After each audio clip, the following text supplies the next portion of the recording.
বাচ্চা নষ্ট না হওয়ার তদবির।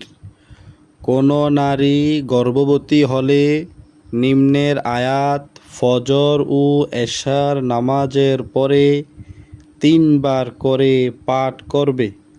বাচ্চা ভূমিষ্ঠ হওয়ার আগ পর্যন্ত করতে থাকবে। ইনশাআল্লাহ বাচ্চা আর নষ্ট হবে না।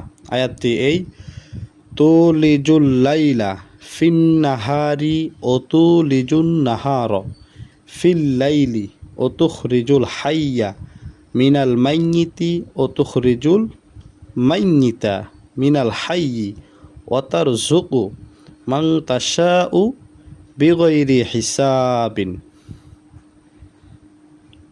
ফজর এবং এশার নামাজের পরে 3 বার করে যে বোন পাঠ করবে তার বাচ্চা ইনশাল্লাহ নষ্ট হবে না। আমরা সকলে আমলটুকু করার চেষ্টা করব।